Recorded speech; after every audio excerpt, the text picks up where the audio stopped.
तर मित्रांनो, BA third इयरच्या 6 सेमचा आपण जे काही आज अभ्यास करणार आहोत त्याच्यामधील मागच्या पिरियडमध्ये आपण बघितलं होतं की दुसऱ्या महायुद्धाची कारणे आणि त्याच्यानंतर युद्धकाळातील ज्या काही घटना आपण बघितलेल्या होत्या. त्यात मागच्या पिरियडला आपण फ्रान्सच्या पतनापर्यंत येऊन पोहोचलो होतो आणि त्याच्यानंतर मग आजपासून आपल्याला त्याच्या पुढच्या ज्या काही घटनाक्रम आहेत किंवा जे काही स्थिती आहेत त्याचा अभ्यास करायचा आहे. त्यातील पुढचा जो मुद्दा होता तो इंग्लंडवरील आक्रमण. तर फ्रान्सचं पतन झाल्यानंतर किंवा फ्रान्सचा पराभव झाल्याच्या नंतर जर्मन फौजांनी जर्मन ज्या काही फौजा आहेत त्या इंग्लंडच्या दिशेने येतील हे इंग्लंडला माहीत होते. हिटलरजवळ यावेळी लाखोंच्या सैन्य होते. असे असले तरी हे सैन्य इंग्लंडला नेण्यासाठी जी काही पुरेशी जहाजे लागणार होती ती मात्र हिटलरकडे नव्हती. इंग्लंडचे आरमार या काळात देखील शक्तिशाली होते.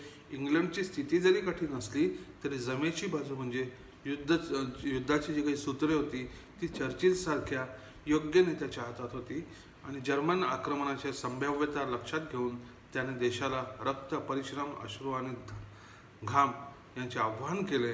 दुसऱ्या एका भाषणात आम्ही संपलो तरी चालेल परंतु गुलामगिरी स्वीकारणार नाही असे म्हणून चर्चिलने ब्रिटिश जनतेच्या मनामध्ये अदम्य असा उत्साह निर्माण केल्याचं आपल्याला दिसतंय. ताबडतोब हिटलरने इंग्लंडवर हवाई हल्ले सुरू केले आणि त्याचे प्रत्युत्तर देऊन इंग्लंडने देखील जर्मन प्रदेशांवर हवाई हल्ले सुरू केल्याचं दिसून येते.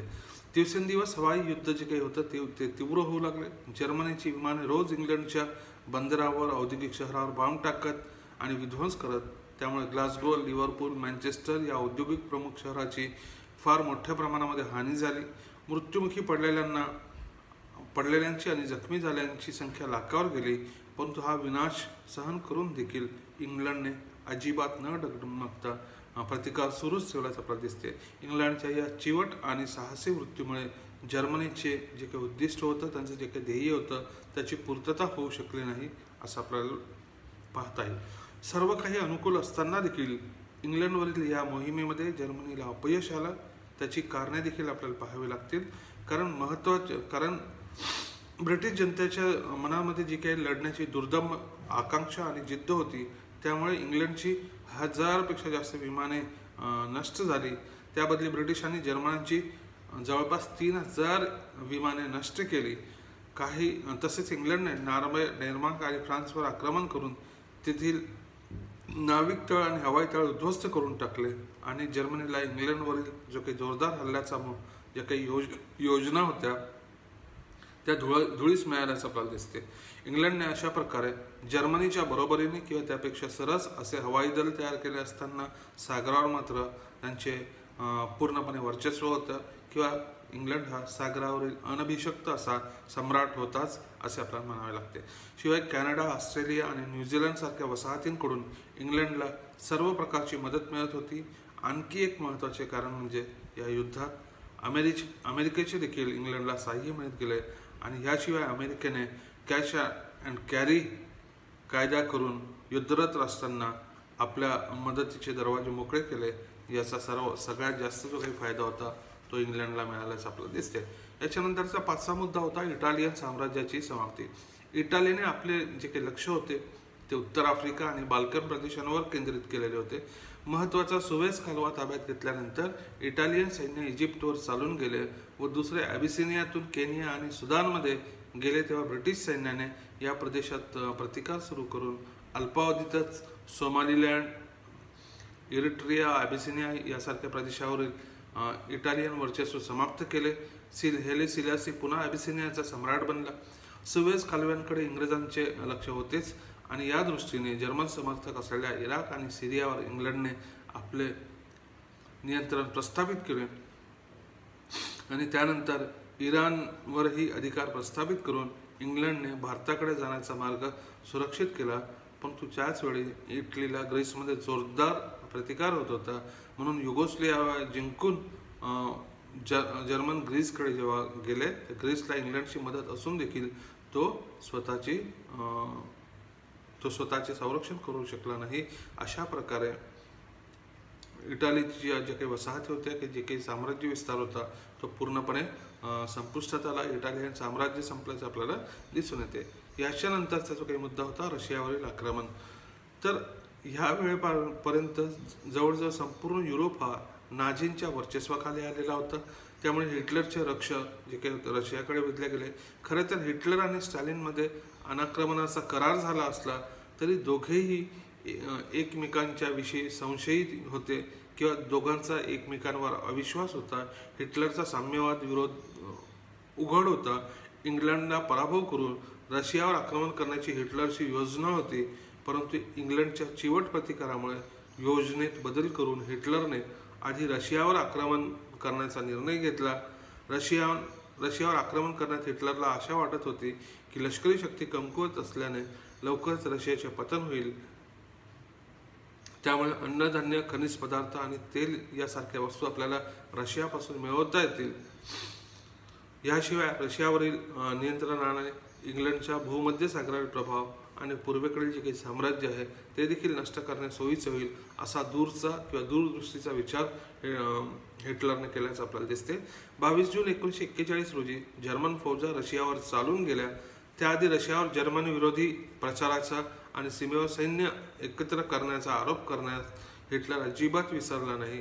जगाची सहानुभूती मिळवण्यासाठी त्याने या युद्धाला साम्यवाद विरोधी धर्मयुद्ध असे नाव दिले. परंतु हिटलरची आक्रमक अशी महत्वाकांक्षा पाहता कोणीही त्यावर विश्वास ठेवला, कारण त्याची महत्वाकांक्षा उघडी पडलेली होती. परिणामी त्याला युरोपातून किंवा जगातून कुठूनही अजिबात सहानुभूती मिळाली नाही. उलट इंग्लंड, फ्रान्स आणि अमेरिकेने रशियाला मदत करण्याचे निश्चित केले. तरी देखील जर्मनीचे आक्रमण सुरू झाले. मॉस्कोपर्यंत जर्मन फौजाचा उत्साह अतिशय चांगला होता.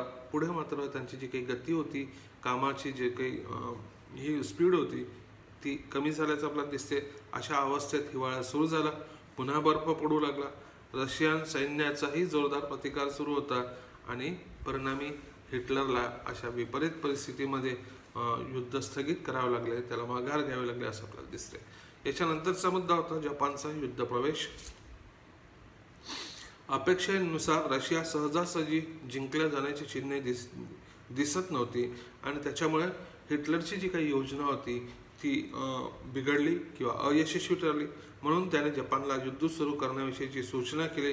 जपानने चीनबरोबर युद्ध सुरू करताच जपानचे चीनबरोबर युद्ध सुरू होतेच आशियावर आणि पॅसिफिक महासागरावर वर्चस्व प्रस्थापित करण्याची जपानची महत्वाकांक्षा होती. फ्रान्सच्या ताब्यातील इंडो चायनावर नियंत्रण प्रस्थापित केल्यानंतर जपानने डच ईस्ट इंडिजच्या दिशेने घोडदौड सुरू केली. तेव्हा इंग्लंड आणि अमेरिका सावध झाले. ईस्ट इंडिजपासून दूर राहण्याचा इशारा जपानला दिला आणि त्याचबरोबर अमेरिकेने जपानचा माल घेणे आणि त्याला युद्धसामुग्री पाठवणे बंद केले. जपानने देखील पॅसिफिक महासागरावरील एकमेव प्रतिस्पर्धी असलेल्या अमेरिकेला आव्हान देण्याचे ठरविले.